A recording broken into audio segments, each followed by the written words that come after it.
really like my house. Over the last 2 months, I've been doing an energy efficiency upgrade. It's involving Clean Energy Works, support from the Energy Trust of Oregon, some federal stimulus dollars, a lot of my own money that will be paid back through on-bill financing over the next few years.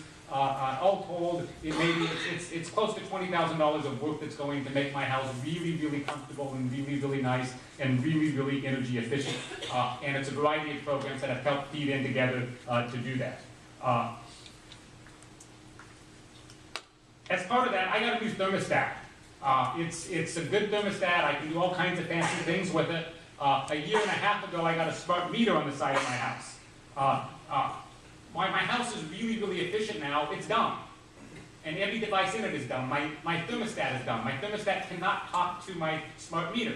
They're 15 feet apart, and they can't talk. They lead boring lives. But just as importantly, now that I've completed most of the energy efficiency work, not quite all of it, there's still contractors at my house, I think today, doing some work. It seems like this won't quite end for a while. But now that I have my thermostat and I've done a lot of this work, my electric usage has gone down. But I don't know how much.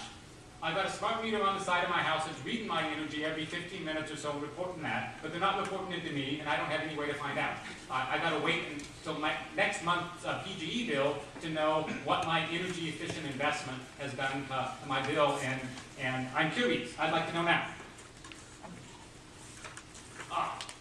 The smart grid, so that's sort of where I'm coming from on sort of a personal level. I tend to think of the smart grid in terms of what it's going to do to my house and how it's going to change my life.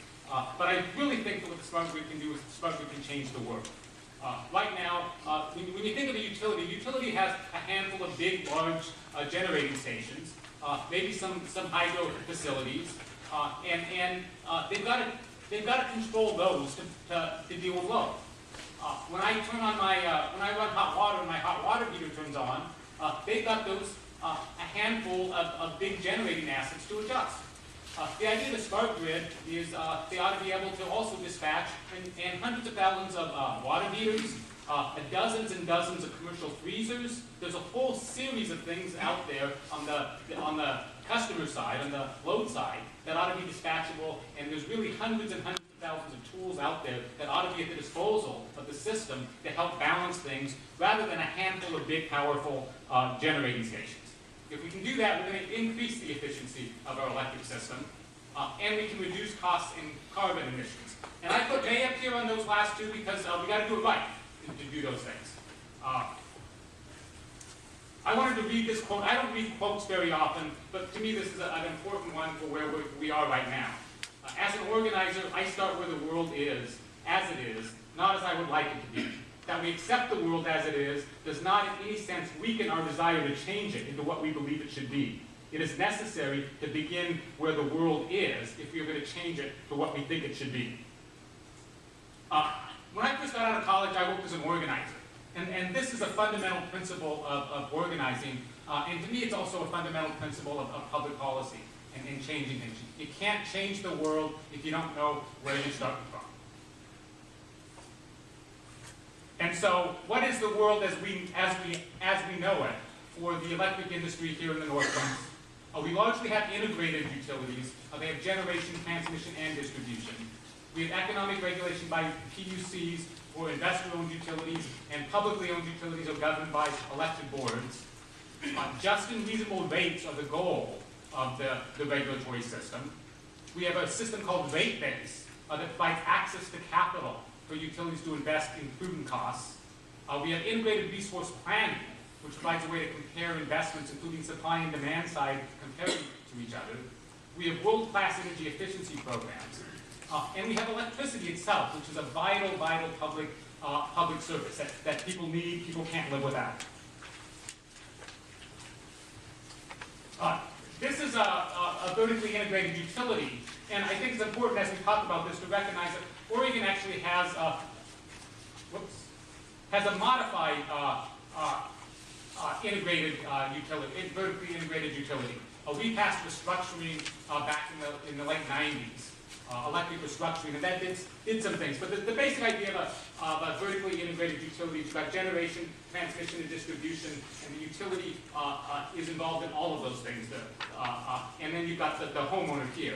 The way it works in Oregon is the home here has a number of choices. When we restructured, we gave the customer a portfolio of choices. So if you want to have time of use rates, you can have time of use rates. If you want to buy renewable power, you can buy all the renewable power. If you want to stick with basic rates, you can stick with basic rates. And that portfolio of options is there, and we can add more options. We can add options that relate to smart grid. We can give consumers more choices and more ways to deal with and manage their energy usage. The transmission and distribution system, that's what we normally think of as the grid. If we can make that two-way, not one-way, so it's not just generation flowing to my house, then we're going to be able to improve, and that's what we keep the smart grid. And then we've got the generation. And in Oregon, the generation is both owned by the utility and competitive. Utilities are required for new generation resources to go out to bid and test the market and see if the market can produce those resources at lower cost. We do a bidding of any large, competitive bidding of any large resource. And then the final thing I want to say on this is industrial customers, unlike residential customers, large customers can go directly to market. They can buy their power from anyone. They don't have to buy their power from the utility, and then the utility delivers it. So we have vertically integrated utilities, but we have a restructured electric system that brings in some aspects of wholesale competition and customer choice. And then we've got the PUC. This is sort of the structure of how we do things. You might recognize Susan up there. I think most of you have seen her today. You have the two commissioners. It's a three-person commission. Right now we only have two of them appointed where there's a vacancy. And then typically what happens, a utility will come in, make a proposal, file for rates. The PUC has a staff that reviews that and files comments and does analysis of it. And then interveners like CUB, industrial customers, environmental groups, other stakeholders will also supply comments and participate in that. It's important to recognize that this is economic regulation. The role of the Commission is not to reduce pollution. It doesn't have that statutory mandate. It doesn't have a statutory mandate of sort of a lot of the things that we think are values of the electric system. Their mandate really is to set rates and approve costs. And the final thing I want to say about the PUC is I'm somebody who actually likes the work of the PUC. I've done work in legislatures. I've done work in a lot of different forums. The PUC is, because of its quasi-judicial nature, it's science-based, it's evidence-based, it's analysis-based. The legislature sometimes gets away from that sort of stuff. But the PUC, where I can cross-examine my opponents, or my attorney can cross-examine my opponents, if we're in a contested case, really pushes people to make sure that they're getting facts and they're getting evidence, and it's a lot harder place to sort of get away without doing a good job. And our commissioners are smart, and they'll call you if you don't do a good job. The core responsibility of the regulator, the economic regulator, is fair and reasonable rates. And if you're in a publicly owned utility, again, it's an elected board that does that. But again, the board is also, the primary responsibility of it is also setting rates. But setting rates gives the Commission an immense amount of power over this industry and over the utility. In order to set rates, the Commission looks at the costs of the utility and decides whether they were prudent or not. And the ability to deny a cost recovery, the ability for the Commission to say that cost isn't prudent and we're not going to include it in rates, is extremely powerful.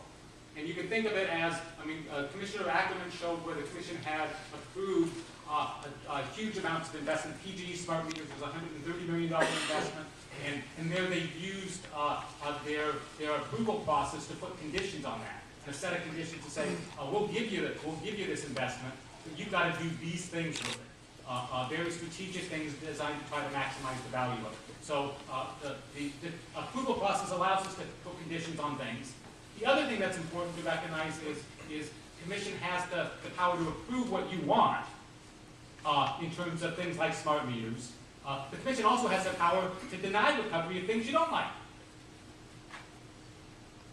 it's theoretical, and I shouldn't say it's theoretical. You can go into the PUC in one of these rate cases for a utility that doesn't have smart meters, and you could argue that the costs associated with dumb meters are no longer prudent. That in this day and age, it doesn't make sense to invest in dumb meters, and you could ask the commission to find that imprudent, and not a reasonable expense to put into rates.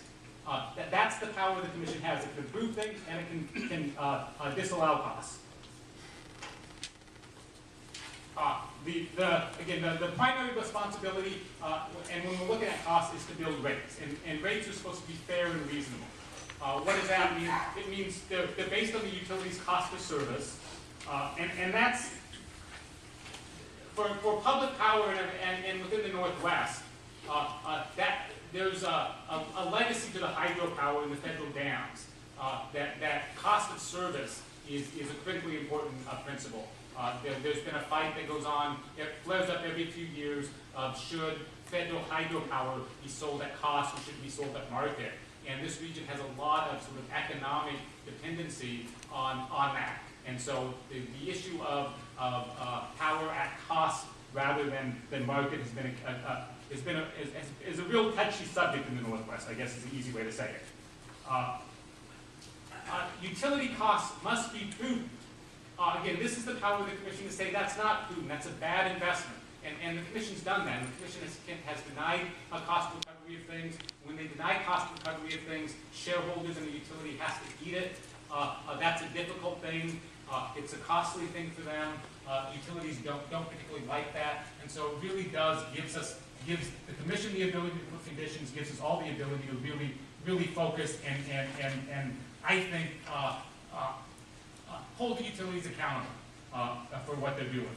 And then the final principle is costs must be used and useful. This is a principle, sort of a general principle of utility rate making. And in Oregon, it's also there's a statutory requirement of not presently used. You can't put things in rate base. You can't earn a rate of return on things that aren't presently used to serve customers. And I don't want to try to interpret what that means. That statute is still under litigation related to Trojan, and that closed 20 years ago. But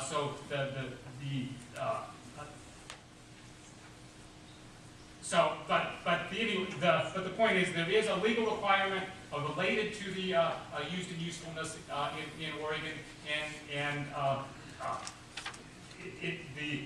the implication of that ultimately is it makes it real difficult for utilities to do costs that aren't mature, that may be low, that may be high risk.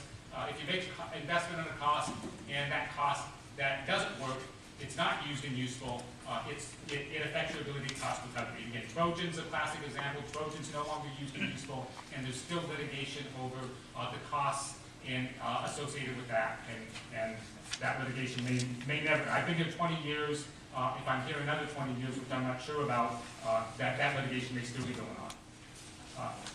The rates also have to reflect the utility's actually embedded costs, not market prices or theoretical marginal costs. Now, there's some exceptions to that, and again, I'm talking about basic rates. There's a legal requirement for customers to have one cost of service option in Oregon. In Oregon right now, that's the base rate for all utilities, when we look at that, it's really based on the actual utilities costs. The investments reflect low-risk mature technologies.